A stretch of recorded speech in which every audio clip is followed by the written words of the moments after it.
Hey, this is it. You found it. This is the podcast World Awakenings, the fast track to enlightenment. I'm so glad you found us because our guest on this show is going to knock your socks off and blow a lot of your beliefs right out of the water. Caroline Oceana Ryan is our guest on this show, and she's a channel for a group of ascended masters, teachers, and galactic beings called the Collective who speak through her. Now, I asked the Collective some hard-hitting questions about the chaos and disasters going on in the world, and they give us their answers from their view high above battleground Earth. So stick around for some paradigm-busting talk right here on World Awakenings.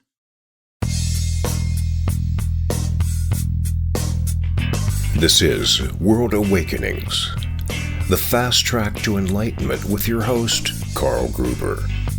World Awakenings is a podcast dedicated to opening your mind, your heart, and your eyes to the fact that the world's population is now, more than ever, awakening to all things spiritual, metaphysical, and enlightening, and just how they play an all-important role in our daily life.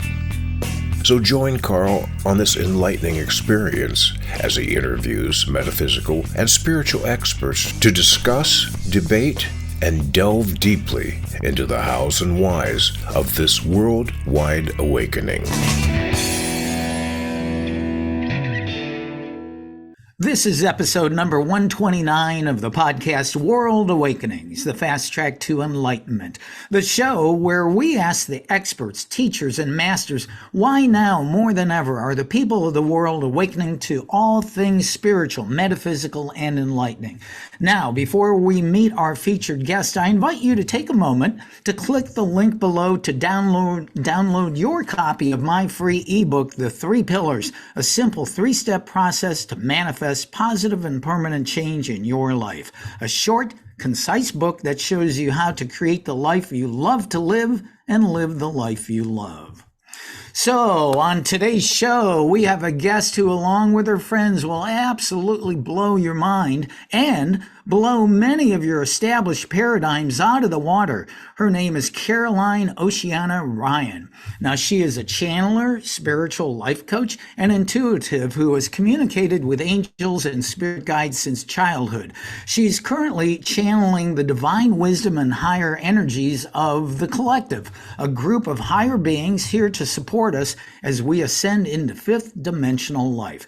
Caroline is also the author of 9 books. 6 were channeled from the Collective, and 1 was channeled from the Spirit of Abundance, which, by the way, I bought yesterday, and I'm starting to read it. I love it already. And her book, Lennon Speaks, was channeled from the spirit of John Lennon. She hosts her own podcast called Abundant Living Podcast and co-hosts a radio show, A Night at the Round Table, which airs on bbsradio.com. With that, Caroline, welcome. I'm so excited you're here. Thank you so much, Carl. Hello to everyone. It's great to be here. Wow. Yeah. And, Caroline, we talked about this earlier. You and I have chatted before on another podcast I used to co-host. But again, I recently came onto some more of your videos. Actually, I get your email newsletter quite often. And so I just said, I have got to get Caroline back on and talk to her and her friends. So what I would like to find out, I always like to go back a little bit, find out a little bit more. I'd like to find out what it was like growing up channeling angels and spirit guides as a youngster. I mean, did you even realize that was what you were doing, and how did your family react to it all? No, really, Carl, I didn't think about it as something to discuss with other people, or what little I did. They were just sort of amazed and didn't know what to say. Maybe I would say something to my sister. I knew that I had a spiritual path to follow and something to offer people, but we were raised very strict, right-wing evangelical. There are only certain things that you could believe in. And even now I have family members who don't know what to make of what I do and don't know how to understand it in a new paradigm sense. They're still in the old paradigm of spirituality is always connected to religion, which is, I feel passé now, quite that I feel those days are over. But I didn't feel it was strange to talk to the fairy folk or the elves in the woods, even though I couldn't physically see them. I still want to physically see them. I don't have memory of seeing angels, but I knew they were there. I had an image in my head of a woman who looked to be about 30, and she was very wise, and she would counsel me, and she was a great help. And I feel that was my higher self. And she's saying yes. I didn't feel it was strange to talk to them, because small children know that these beings are there in the room with them. They don't question it, and it's not strange until someone teaches them that it's strange or wrong, or you're a little weird, that kind of a thing. I heard that a lot growing up. So no, I didn't question it when I was smaller, and then you kind of squash it over time. And then at some point in my 20s, I started to wake up again. And at that point, you were hearing a lot more about New Age and awakening, and spiritual teachers, and who weren't connected to any one religion. And then I started to read Louise Hay and Sandra Ray and Catherine Ponder and Sinea Roman, who channeled Orin, Dwayne Packer, who channeled the band, the Luminescence people, and everything just catapulted from there. My whole life shifted. It was great, because life was not so great before then. I kept trying to shove myself into that narrow category that I was raised in, and it never worked. Yeah, I've talked to other channels when they were youngsters like that. They enjoyed the conversation with these lovely beings, and then they got quashed out of them. And then later on, you go back to finding your true self. Well, and two, one thing I read in your bio that you ended up attending and graduating from the Union Theological Seminary in New York City. How did you end up going there? Because it was a natural step, because I had become a human rights activist and a peace activist and a children's advocate in my 20s. And actually, in a sense, it started in my teens. And they are very on fire for political awareness. And they were at the time still a Protestant seminary. So that's kind of suited my background. But I made clear to my advisor I left evangelicalism, a while ago. And he was very empathetic and supportive of that. And all my professors were, because we're all grounded in inquiry, intellectual inquiry, as well as spiritual inquiry, where you ask questions. You don't snap everything shut into a tight compartment and say, this is the dogma. If you don't believe it, you're not going to heaven when you die. They would never have done any of that. It was very open. And that kind of openness really served my path.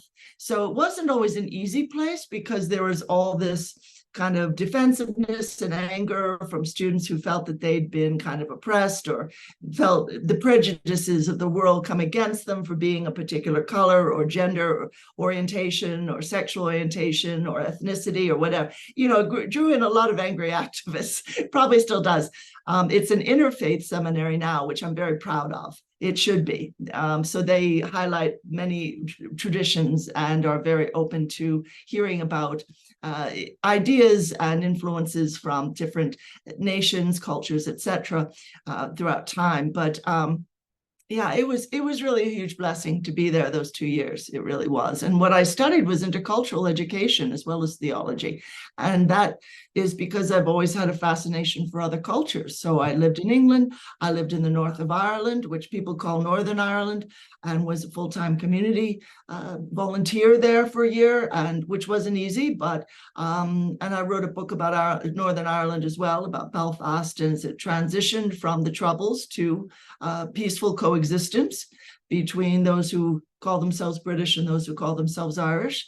And that was quite an amazing time as well. Again, not always easy. Because of things that happened in my childhood, I won't go on and on. I'll just quickly say, because I had gone through trauma in my childhood, teens, young adulthood, I had trauma that would be triggered at times, even though I had worked through a ton in therapy and and with energy work and meditation. And so being someone who's sensitive, all of us who are light bringers, I feel if you're sensitive and aware, you're going to pick up very quickly on the trauma that other people have felt. If you're empathic, if you're a natural healer, people are going to draw to you unconsciously asking for healing. So our paths get complicated by those factors. But yes, it's still been a very interesting path. What a shift for you from coming from an evangelical family to being a light bringer. And wow, that is a beautiful story. And so let's see, Ryan, that might be an Irish heritage name there, right? Well, my name actually was Anglo. I changed my name when I was 39 because I didn't want to carry my father's name anymore because he had been so abusive. He was a Protestant minister, a Baptist minister, and had been highly abusive toward me. And I won't go deeply into it, but I said to my therapist, I really feel like I want to change my name. And so Caroline is a longer form of the name I was given at birth, which is Carol. Oceana, it was my great aunt who was born at sea, coming over to the US in 1898 with her mother. Her mother's maiden name was Ryan. So I took my great grandmother's name and my great aunt's name. And that's how that came about. So I am a bit Irish, but no, they were strictly Anglo. My mother, completely German, entirely a German family. They had also shifted their name to something Anglo when they came over to the US. So about 100 years ago. So, I mean, it's just, it's been an interesting ride, but I've always loved the name Ryan, always. Well, that's interesting too, because my very next question was, how did you come up with the name Oceana? So now I know you must be a little bit psychic. Now, so let's keep rolling here. So, I'm really curious because I'm quite the spiritual student. And how do your spiritual studies and beliefs now mesh with your communications and channeling with beings from the galactic star nations? Well, if you're channeling, you're constantly surprised. And I really encourage everybody to get a sheet of paper and a pen or open a new Word doc or however you write and write a question at the top for your team, your guides, your angelic guardians, and your higher self. And just say, just ask them about something that's troubled you or something you just cannot work out. And say, why is it that this happened? And then let them speak through you and specify only that which is of divine love is allowed to speak through me now. Only those ones who are my guides and my higher self and divine love itself is allowed to speak through me. Anybody can channel, really. And it came about because I needed answers that religion would never give me. I was so frustrated and angry as a teenager because I was very depressed. I was very ill for 5.5 years and nobody knew what the deal was until my mother, almost by accident, quote unquote, there are no accidents, took me to the right doctor and found out it was Wilson's disease, which is it was a severe biochemical imbalance in my system, a ton of copper, because we moved to a new house when I was 12 and the pipes weren't coated yet. So all this copper came into the water. But at any rate, I was so frustrated trying to deal with this intense depression and also feelings like I never really belonged in my family and my school, certainly not in this little town in Pennsylvania that we'd moved to. I just didn't belong. And I would get so angry.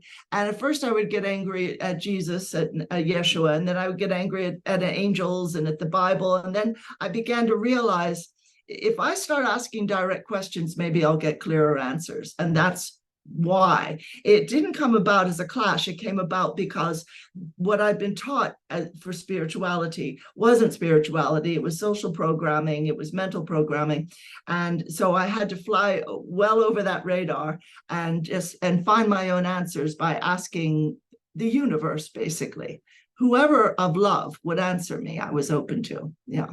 I have a feeling many of the viewers and listeners right now watching or listening to the show are doing the same thing. Their heads are bobbing up and down, agreeing with you. So programming, yeah. So, Caroline, as I mentioned earlier, and I know you said that they would be fine with coming in. Is it possible we could bring in your friends called the Collective and we might chat for them? I have some lots of questions for them. Yes, of course. Just give me a moment. And what I invite everyone to do with me is just to breathe in through the nose with mouth closed, slowly and fully. And when you're ready, you're going to breathe out through the open mouth, sort of a ha sound. And I love the way some teachers will say, if you're really stressed, breathe out through puckered lips, like you were breathing out through a straw, because that will lower your blood pressure. And it's brilliant for calming you. So go ahead and do that. And it just takes me a moment, and I'll bring them in. Well, greetings, dear ones. We are very pleased to have this time to speak with you today. And so if there's a question, we are happy to assist. Yes. Welcome, collective. So we are so blessed and honored to have you here. I've listened to and watched much of your work, and I just love everything you do because it's based in love. But as I told Caroline, and you probably heard, I have lots of questions about you, for you, I should say.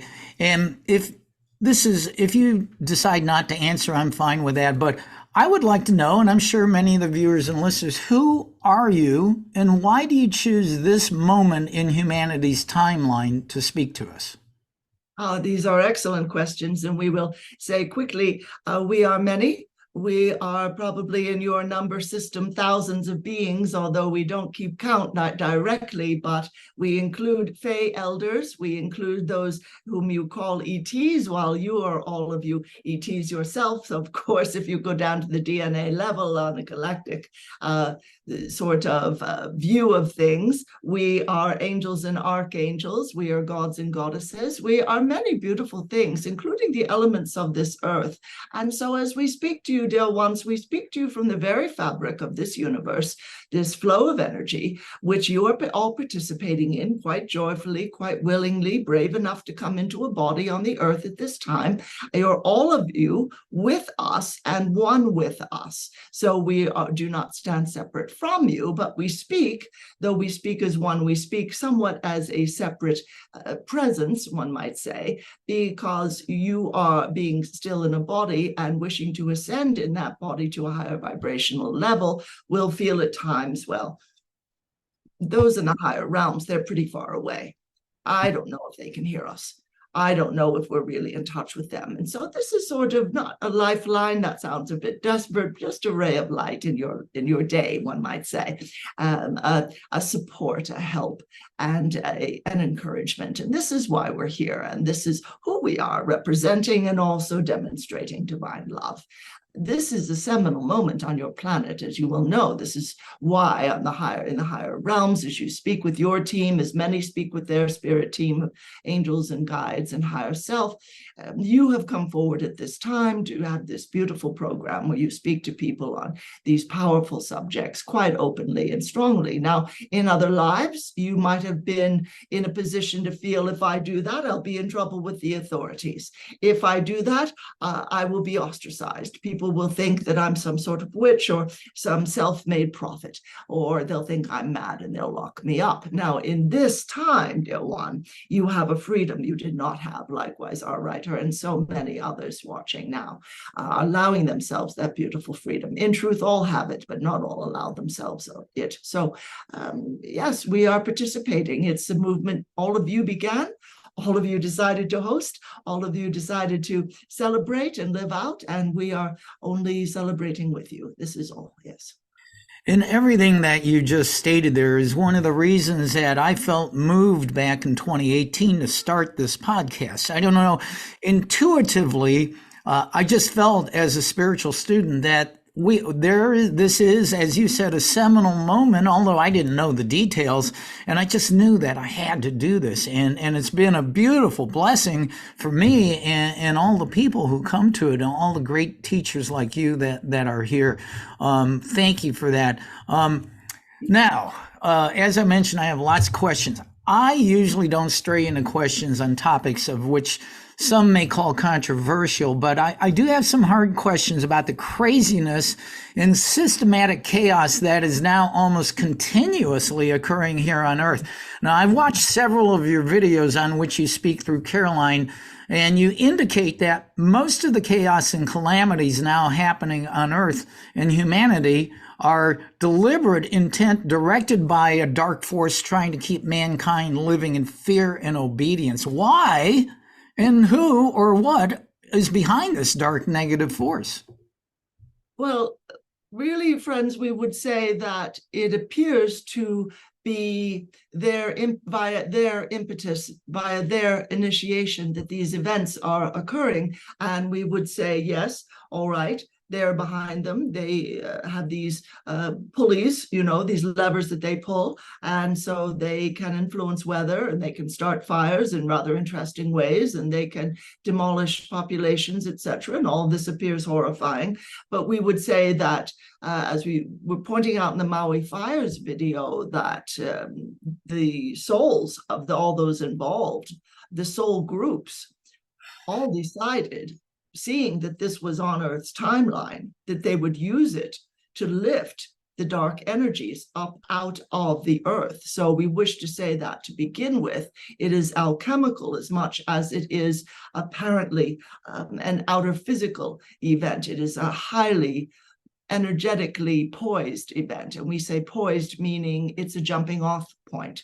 It is a point at which all of you are blessing and healing your Earth by releasing the dark energies planted into Earth for millennia. And people don't often think of this. They think, well, there's this power structure, and there are these 13 families who have pretended that they could run the world for thousands of years, and they have done so. And they, came in via invaders, whom some call the Anunnaki, etc. And it wasn't all very obvious at first what they were up to, but over time, it was obvious they were usurping human power and human sovereignty, basically. And yes, they have been here, and they have been pulling all of these levers, and they have been creating real destruction. But we don't ever say that that is the final word on any one issue. They are in service to the dark, not the light, and they have tried to extinguish all traces of the light within themselves, which is impossible, because anything that exists retains that pinpoint of light in the center of its being, and they do still exist. Now, some are coming into the light. They have been given extra time in which to do that. Our writer was channeling a bit of that today. And this is a positive for the Earth and for them. But they do not reign supreme, and they do not determine that humanity will never regain its sovereignty. And they do not determine that the Earth cannot ascend. They tried, but it is impossible to stop the power of these beautiful light particles coming into the planet. And for demonstrations such as our own, we're flowing higher energies to everyone, even as we speak. You are flowing higher energies to everyone throughout your day. Yes, you have certain things you do outwardly, but it's the energetic resonance that is really making the difference, making the impact. Their energetic point of reference, one might say, and resonance is becoming clearer to more and more people, so that as they are launching one attack after another, they are actually exposing themselves in drastic ways. You have seen on many platforms now that people are waking up and saying, well, look, this was no ordinary fire, or how did this superstorm happen when this has never happened before, or why so many suddenly? And they will come up with their pseudo explanations, which now people are far less likely to accept. And then, of course, there's the push to get everybody in this political corner or that, and to keep people constantly opposed. And that is also failing, because people are rejecting politics as it has been taught to them for thousands of years. The us and them, the duality, the dark and light, all of it has to go. All the judgments and labels and categories, it has to go. People are fed up with this. And this is why you'll see people wanting the old system to just go away. And whether they know about Nasara law or not, they want it to go away. Whether they speak in terms of a new earth or not, they want this nonsense to go away. Let's govern ourselves. Why are we being pushed around by trillionaires and corporations? Why is this happening? Why are they deciding our quality of life, our quality of air and water, food, what medicine we can have and what medicine we're not allowed to have, and on and on. And so the questions are rising very powerfully. And we see this as a very great awakening. Now, why in the world, you might next ask, why did all this darkness come into the earth to begin with? The duality experiment was never intended to go this far and to be this destructive, but it was an experiment in terms of what forms of soul growth might be garnered from these experiences. And many of you have done beautifully. This has been, as many will say, Earth life is a boot camp. It's not meant to be fun and easy, maybe a few, but that's a tiny few who have a really lovely time here. Most face a lot of pain. And even so, the people you love eventually won't be here anymore. So, it's been quite a long journey for the earth if you're in a human body. Not if you're out of body, but if you're in a human body, a very long journey. But you welcomed it in to begin with, and now it's being wrapped up with consideration to the fact that the earth must be protected, and she will be. She will not be destroyed. Humanity will not be destroyed, and we wish to assure everyone on those points. And much of what you just said it already makes me feel lighter and better, because it reminds me of the statement that dark clouds can obscure the light, but the light is never gone. And once those clouds are dissipated, the light shines through more powerfully than ever. And this is true. So yeah, it does make me feel better that the light workers of the world are and humanity as a whole is growing and expanding. But again, I'm very curious about this. Since I used to live on the big island of Hawaii for a while, I have a specific interest in the fires that just razed the town of Lahaina on the island of Maui. I've run the Maui Marathon. I've run through that town. I've eaten dinner there. You stated on one of your videos that the destruction by this fire was a deliberate attack by directed energy weapons. Is that true? And why Lahaina specifically? There are those who remember the man who came in as governor of Hawaii. One of the first announcements he made was that he was going to institute 15-minute cities. And these are tightly controlled cities, falsely constructed. We wouldn't call them cities really, or communities, but they are governed by AI, artificial intelligence. They're very narrowly drawn up. The citizens there would be highly constricted in their movements and constantly surveilled. And they would be, to say that they would be synthetic on many levels and therefore highly toxic for human beings is putting it lightly. And this is something that the old power structure, the old power crowd, as our writer calls them, has wanted to put in place in many, many places around the world. And they've already begun that process. It hasn't advanced as far as they would have liked by now. And along with many other plans, they've had to push forward because things were degraded. Their plans were taken down or deconstructed on some level. And that will continue to happen. But this was their plan, to move the ancestral folk out of there. Kanaka, we believe is the name, of those who have been there for centuries upon centuries. And sacred burial sites and sacred artifacts, etc., are there. And all of these were affected, of course. And the idea being that once these ones were removed, the government could then take possession of the land and develop it as it wished. And of course, government there is a euphemism for this old power structure.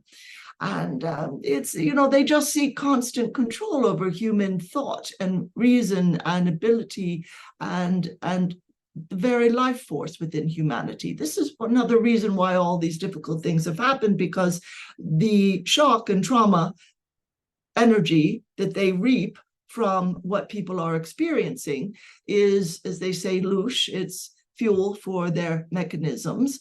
And we don't say this to mean, well, all is lost. It isn't. It really isn't.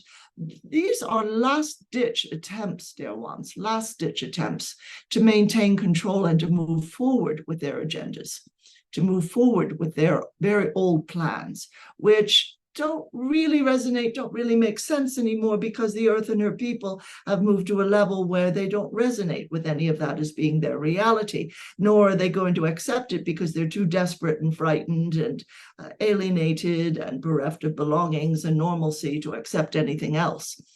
No, it's not going to work that way, because you notice that the whole community of the world has thrown arms around the people of Lahaina, as they have the people of many other places struck by fire or earthquake or what have you. So no, it's not going to work for them. They are making the attempt, but so many are empowered now to a level that they weren't even 5 years ago, in terms of the attorneys who are taking things on and facing down what the old establishment are trying to do, and in terms of individual and groups of activists, and in terms of whole communities. And that community is more powerful than one might think. They make the mistake of saying, oh, these are indigenous. All they do is sort of, burn sage and think nice thoughts and swim in the ocean. We can knock them off pretty easily. They are beautifully tapped into a power that is so high and so real, a sort of, one might say, a frequency, let's say, well up here, and the old crowd are well below the earth somewhere. Their vibration is so low. But this group are so beautifully tapped into that, and the love and the sustenance of that it's gathering them up to create new horizons and new realities that the old crowd would never have envisioned. Never. One thing too, I have a little loose outline of questions here. I don't even have this written down, but in your video that you did on YouTube about Lahaina fire, you mentioned that the ascended master kahunas, religious masters of the Hawaiian culture, have been meeting in the etheric to help this. Could you explain that a little bit more? I don't think I verbalized it very well. Yes, indeed, they have been meeting, because soul groups and families, in other words, soul families, will meet in the etheric to discuss what is happening on the earth. And they saw what was going to happen. And as we mentioned earlier, they decided we're going to use this to alchemize that part of the earth, to help release a lot of the darkness that has been sunk into the earth and the ethers, one might say, the energetic reality of the Hawaiian Islands for a very long time.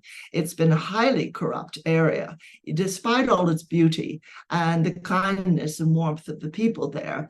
Those lands have been used for very dark purposes for a long time, and this won't come as a shock, to anyone who's, for instance, watched a crime show on television based in Hawaii. It's obvious that there's been organized crime there, and it's been used as a port for all kinds of trafficking, whether human, drugs, arms, etc., for between East and West for a very long time. And this is that, and it's a military outpost. There are many reasons why the U.S. decided to snatch up these islands so far from its mainland, unrealistically, strangely, very far from its mainland. And they just got together, and they're still quite active, and these dear ones who are on the earth are still utterly in touch with their ancestors and still calling upon them for assistance. And they have answered and said, all right, we're going to take this opportunity, as horrible as this event will appear to be, we'll take this opportunity to lift a lot of this darkness up out of the earth to where it's not there anymore, to where it's not going to assist the darker interests in launching more dark plans and agendas, and corporations. There are hidden corporations who are involved in an awful lot that one would consider not only criminal, but sort of unthinkable, highly unethical behaviors. And it's time that they were disbanded. A lot is coming up. A lot of questions are being asked that would never have been asked otherwise. It seems nicer if things just carry on in a lovely, calm sort of way, and everybody's all right, and they have their home, etc., and no lives are lost, and no animals as well. And yet, in order to shake off the darkness that has sunk so deeply into this earth, big things have had to happen in order to bring to the surface of human consciousness, not only the newsreels, but human consciousness, exactly what has been going on for decades and centuries, and why it was utterly stolen by colonizing efforts, as most people know. Utterly stolen. And this was just, this is only the beginning of the corruption of that land for dark purposes. And it's been misused as well, badly misused by the corporations and military, and that's got to stop. Well, and having once you live on the Hawaiian Islands, and even if you're visiting, you find out pretty quickly that the native Hawaiians are very distrustful of what they. Hey, Howley, you go back to mainland, leave Hawaii, and I can't blame them. My gosh, and so they're the first to understand. Why there is that deep mistrust, but what I like here again, you keep bringing back that there's hope and light and truth that is being exposed and coming in. But one last question I do want to ask this, because the fires that started in Lahaina, now wildfires throughout Canada and Africa. Now, they use directed energy weapons to start these. What is the weapon that they use? It is a satellite that sends a laser down to start the fires? Basically, one could say that there are different forms of rays that are sent, and there are several different technologies. We spoke of the DEW, as you say, but yes, basically that's the idea. And people have actually caught this on video and photographs this time. And with the fires that assaulted California as well over the past few years, they've had photographs of trees burning from the inside out, as if they were microwaved, which is another sort of weapon, and also these lines of light, these lasers coming down. Yes. Yeah. Wow. Yeah. Wow. Well, thank you so much for answering these questions. And like I said, it was just something that not only myself, but so many people are curious about. But let's go back to the light. How can humankind use this new level of light, love, and truth that we're now expanding into to successfully finally overcome the dark force that's tortured us for all of the existence of humankind? There's great power in the light.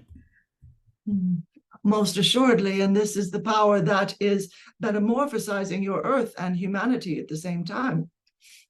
And we would say any time that you are able to extend love to anyone, it could be someone in the grocery store, it could be someone that you let in, into your lane on the highway, it could be a friend who's having a rough time, it could be any small animal you see, it could be anything. But as you extend love, you are anchoring into the earth something very, very beautiful that helps to shift things. Now, let's lift that up a level. Let's say that you and a group of your friends, even if it's only just a few of you, get together to meditate together for healing, for Lahaina, or for any of these areas you've mentioned, these huge areas of Africa and the African continent and Canada and elsewhere that have been in Europe, etc., that have been badly affected by the fires, the earthquake in Morocco. If you get together to just concentrate pure divine love and caring and compassion, and extend that very consciously to any of these groups one at a time, just extending that like a line of light from your heart to theirs, to all of theirs. This can shift mountains. This is very powerful. And we wish to say as well regarding Lahaina that there had been some very dark beings installed there by the dark crowd for some time. And these are being lifted out, so most of them already gone, because of the concentration of love and caring that has been poured out for the people of Lahaina and for Maui, because there were other fires in Maui as well, and for the whole of Hawaii, which stands quite vulnerable, as most places are on the earth. And, just that conscious decision to send love in an active way, right from the heart. Doesn't matter, come out of the head, come out of all of the calculations. Oh, you know what? It was this political group, or it was this powerful family or corporation. It was this stupid politician. Why is he always doing that? Or why is she always saying this? No, just come out of all that and just send pure love. There's your point of power. There's your democracy. Because as human beings discover how powerful they really are, which you have been discouraged from for thousands of years, grasping that reality, but as humanity begins to understand, as individuals and groups begin to understand, we can move the earth with our love. We can actually shift these situations by sending these energies of caring and support and compassion, and serving as a reminder to all those involved in these terrible situations that they are loved and supported, and that this isn't the only reality, that they will rise again, and that all is well, on a bigger level, all is well. And as, one pours that out into the situation, the frequency shifts, and then the outer situation itself shifts. And you've seen these beautiful sorts of expressions, such as, our writer loves World Central Kitchen, because they're always right there immediately, as quickly as possible. Their teams of chefs and helpers will go out and be serving hot meals and offering fresh, clean water and fresh fruit to those who are there. They were there very quickly at Lahaina and elsewhere. And this is just one very beautiful expression of love that is an obvious physical one. But if you can't get into a plane and actually go somewhere and feed someone a hot meal, you can at least lift their energies by letting them know, we love you, all is well, all is coming forth for your healing, the healing of the land. You will find a new home. Things will be better once you begin again. And this trauma you have suffered, we're just lifting that out of your heart space, throwing it into that beautiful transmuting violet flame of Saint Germain. Now, Saint Germain is within our group, the collective. And if you want to place the whole world right now into that beautiful transmuting violet flame, go ahead, because all of the density then shifts and changes alchemically to a beautiful sparkling light. It just becomes pure energy again. And one can use that to create something beautiful. Now everything you say makes quite a bit of sense to me, because myself and most of the light workers of the world understand that everything is energy. And when we come together as a collective, you're called the collective, but humankind, when we merge together, focusing, I'm administrator for a Power of 8 healing group, and we come together in groups to focus healing on a person, place, or thing. And there is great power there to move mountains, if we want to. And it does work. And so that makes complete sense to me. And thank you for that explanation. Yes, indeed. Yeah. We always wish to remind people you are so much more powerful than you know. Yes, it's time to awaken. Now, speaking of light, let's shift this to a place I really like to talk about. It's pretty well known, at least amongst a larger portion of the world than ever before, that we are, as a humankind, transcending into a higher level from the 3D to the 5D. What exactly does that mean? All right. So there are actual numerical assignations for certain frequencies, of course. And so the third dimension was determined to be a particularly low frequency, in fact, the lowest to sustain human life. Below that, you're going to find rocks and soil and such, which don't tend not to breathe or move, not very often. So, all right, you've been at this third dimension, and there was a fall, of course, from the great civilizations such as Atlantis and Lemuria, for example, the high point for the peak of Egyptian civilization, Sumerian civilization, etc. But there was a very great fall from these moments, these periods of history in which humanity experienced beautiful enlightenment and knew how to, for instance, transport themselves from one place to another, perhaps using crystalline technology, etc., working with pyramids, but they knew how to communicate over thousands and thousands of miles, even though they didn't have phones, and how to travel from one part of the earth to another, because they were in touch with these frequencies that explain to them the quantum realities and all the potentials open to them. And they took advantage of that. And they were of a consciousness where they could take advantage of it. And then things began to fall and degrade, and people were taught to live in the ego mind and to be fearful and to think in terms of self-preservation. And there's this us and them, and to think in an us and them way that was highly dualistic and antagonistic. And consciousness fell. So you went from, say, a fifth or sixth or seventh dimensional life or higher, well down to third. We don't skip the fourth. The fourth simply means time. So you came into this past, present, linear aspect of time, which is fading now. You're moving forward.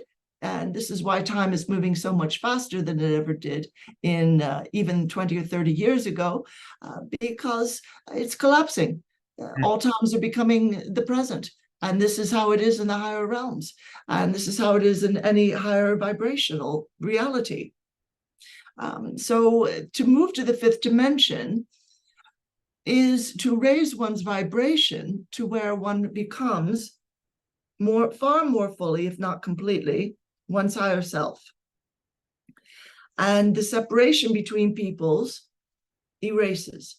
Between genders, between nations, between ethnicities and religions, etc. All of that just dissolves. And people begin to understand there's no separation between us. And this is why if you think something, I can hear it, that sort of a thing. This is why if you feel something, I can feel it. This is why I am, let's say, a person is going to say, this is why I am centered on healing all the trauma I've collected in this and other earth lives, because I can't take that with me into a higher vibration. This is why I live on a level of symbiotic understanding and respect and love for every plant, every blade of grass, every animal, for the water that comes from the sky and that flows in the river or the sea. I have complete connection to these things because this is who I am. This is a part of who I am. This is a part of the reality that we all flow together in. This isn't something that's separate from me at all. So I hear the water speaking to me. I hear the plant speaking to me, or the grasshopper sitting on the rock next to me. We have a lovely conversation because now consciousness is lifted to where separateness is no more. And it's also lifted to where these beautiful inherent spiritual gifts, as people call them, such as telepathy and being able to transport or teletransport and being able to heal oneself and others. It's a level at which all that is open to us again, because we have lifted up out of the old programming that said none of that is really possible. Or if it is, you shouldn't be doing it. You could get into big trouble for doing it, that sort of a thing. And so the restrictions are lifted.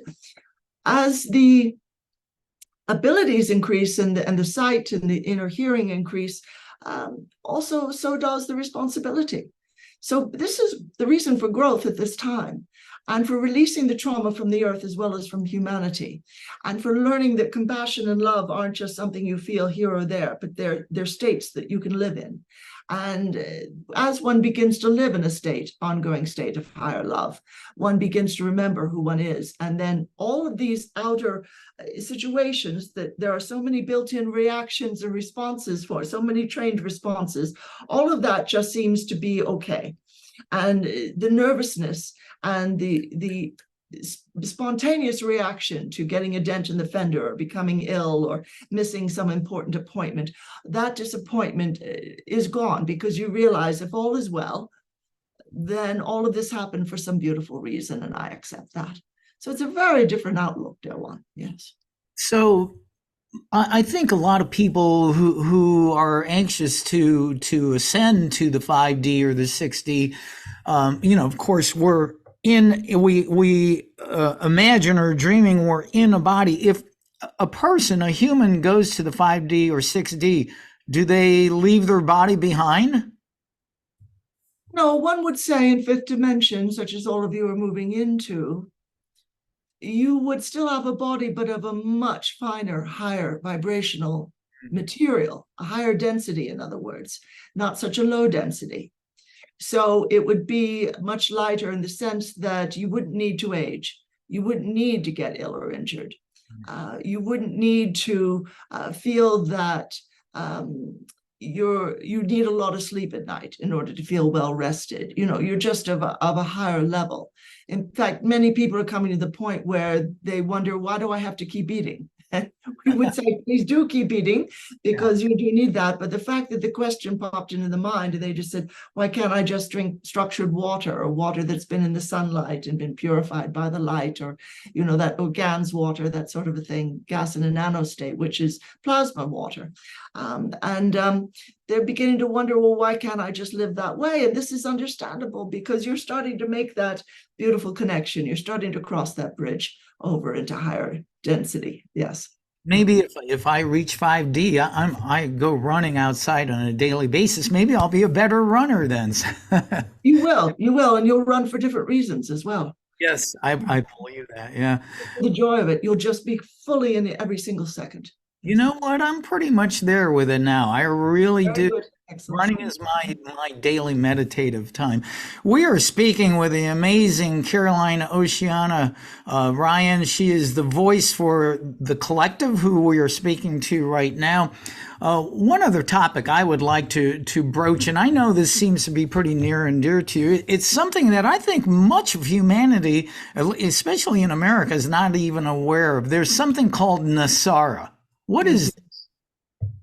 This stands for the National Economic Security and Reformation Act, and it was passed into law by President Clinton, voted upon by Congress, and passed into law by President Clinton in the year 2000. Now, you're wondering what interesting Congress would allow that law, since it once fully enacted, it was never enacted, but once fully enacted, it will mean canceling out all debt, such as credit cards, mortgages, etc. It will abolish the IRS. It will mean the end of standing armies, the end of all war. It will mean more support for seniors, elder citizens. It will mean many beautiful forms of very highly developed technologies for healing and other uses, which have been repressed, utterly shelved, because that would have meant healing people, which the current old structure prefers not to do. You get more money out of people when they're constantly chasing a cure. And many other provisions, absolutely beautiful provisions you can find on our writer's website. But, it came about because the members of Congress, first of all, there are portals in the White House.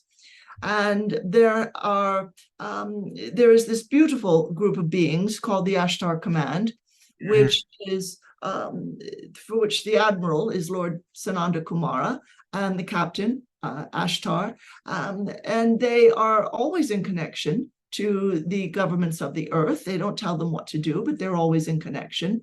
Now, what is interesting is that at the time that Congress was to vote on NESARA law, which has been kept utterly secret, and everyone who knows about it who's in public life is made to sign a non-disclosure agreement on pain of death. They cannot speak of it if they want to remain alive. So when the time came to vote, they were drawn up into this great ship into the New Jerusalem and given a straight talking to, and said, you will vote for this. Now, that isn't to take over human life. Humanity had already decided en masse, this old crowd have got to go. And we need to vote in people who are honest and decent, not just appearing that way, but who are real. And it was constructed not by galactics. This act was constructed and drawn up by probably 8, 9 members of Congress, and at the time, a young state senator from Chicago, Illinois, who was Barack Obama. And they all worked together and drew up this act, and then it was for Congress to vote on, and they did. They voted it in. Now, it has never been enacted in these 23 years since, because obviously there have been roadblocks set up, because the old crowd, not yet being fully removed, they're on their way out, but not being yet fully removed, don't want people to be free. They want them to pay taxes, even though they then get taxed on their land and anything they buy. They want them to stay ill. They want them to be in the army. They want them to do this and this and this, because that's their plan for gathering up trauma energy, for controlling people, for holding them in fear, for holding them in competitiveness and the duality of us and them. And they don't want to step out of power. They don't want to see a sovereign humanity. So it hasn't yet come fully to fruition, but the more people celebrate it, give thanks for it, feel the reality of it, it can't help but come forward. And so we encourage this. That is pretty amazing that Congress can pass a law, can be signed into law by the president, but yet it's buried and never enacted. Yes. Wow. Wow, that is amazing. Well, thank you for explaining for it, but that is exciting to even know that it is at some point ready to pop forward and become reality. We're going to wind down here a little bit. I'm respectful of your time, and thank you so much, you beautiful beings, for being here. Your light is just shining through here. I'm surprised I don't have sunglasses on, so I don't get blinded by your light. But you have channeled 6 books through Caroline, and do you have a favorite book that you did through her, or are they all your favorite? We would just say each has its own presence and its own light. All of them hold beautiful higher energies, which is how we assist people. The ideas are there, which is nice, but it's the energies that really speak to the spirit. So we would say our favorite is whatever you feel, each person, in other words, feels, speaks to them the most. This is fun. And I just bought yesterday the Messages from the Spirit of Abundance, and that one speaks to me. So I'm only a few pages in, but I'm really excited about the message. And maybe I'm wrong on this, and maybe Caroline could speak to this. What I've read and heard from you, much of it is very similar to Abraham that comes through Esther Hicks. There is some similarity. Yes, there is a connection there. The Abraham presence is a little bit more anchored in where humanity has been for a very long time. And we more, and this is not to condescend, but we more work as a bridge between where you are and where you're going. And so Abraham's contribution is very beautiful, invaluable, has helped many people. And so we work sort of together with them to assist in moving forward into 5D. Yes. Wow. Wow. This is just amazing. Collective, I'm so blessed. All of us watching and listening, thank you. Gosh, we're so grateful. I loved having you on, and who knows, maybe in the future we can have you back here. And if you would be so kind to allow Caroline to come back in, and we'll send our adieu to her. But thank you, Collective. We love you. We send much love to all, and many blessings, with great thanks for this moment to speak with all of you, and many blessings for this dear one who has this beautiful podcast as well. And so we'll bring our writer back now. Namaste. Namaste. Yeah, okay, thank you. They came in very powerfully, energetically. I was kind of almost not seeing things, in front of me. It was funny. It was like being in a cloud, but then that cleared up, thankfully. Yeah, wow. Yeah. Phenomenal. I'm so grateful for their beautiful answers and wisdom and love. And wow, just curious, would you consider yourself a trance channel? No, because I'm fully present. It's like I'm in the back of the room. I would not want to be a full trance, what they call a full body trance medium. That would kind of bother me, I think, because of my childhood. I have concentrated on learning to be in my body, not to keep leaving it. So I wouldn't really want that, but no, I'm definitely present. I can hear what they're saying. I'm kind of observing. Yeah. I've had a number of trance channels on here, and when they're done, they have to watch the video to find out what was said. Oh, yeah. Well, I often don't remember what they said, which is kind of weird, because I am there at the time, but the energies are so powerful that just kind of sweeps me along. Wow, that was awesome. Well, Caroline, what is the best way for people to connect with you? Your website, podcast, radio show? What's your website, etc.? Yeah, sure. Thank you. My website is Ascension Times ascension.com. So A-S is in Sam, C is in cat, E-N is in Nancy, S is in Sam, I-O-N, ascensiontimes.com. And you can, email me through that. There's a contact page. The messages to light workers are very often videos as well as written transcripts, and enjoy those. I have a YouTube channel, and you can read them, the message to light workers, right there on the site. And I have, of course, the books, descriptions of the books, and also their guided meditations. And I also do a lot of online events, more online these days, post the pandemic. Yeah. And I highly recommend everybody check out what Caroline does. I mean, it's just beautiful. I've followed her for a long time. There's a lot of wisdom and love and light there. And by the way, all of your links, I will post those in the show notes. So if people want to find them, they can click on there and find Caroline Oceana Ryan and her friends, the collectors. So Caroline, thank you so much. I'm so grateful to have you. Namaste. Thank you, Carl. Many, many blessings and much love to everyone. Thanks so much. This has been another episode of World Awakenings, the fast track to enlightenment with host Carl Gruber, a certified Law of Attraction life coach. We welcome you to tune in to each and every episode of World Awakenings as we open your mind, your heart, and your eyes to the fact that the world's population is now, more than ever, awakening to the truth of all things spiritual, metaphysical, and enlightening, and just how much they play an all-important role in our moment-to-moment daily life. Much love and light to you, my friend, and thank you for tuning into World Awakenings.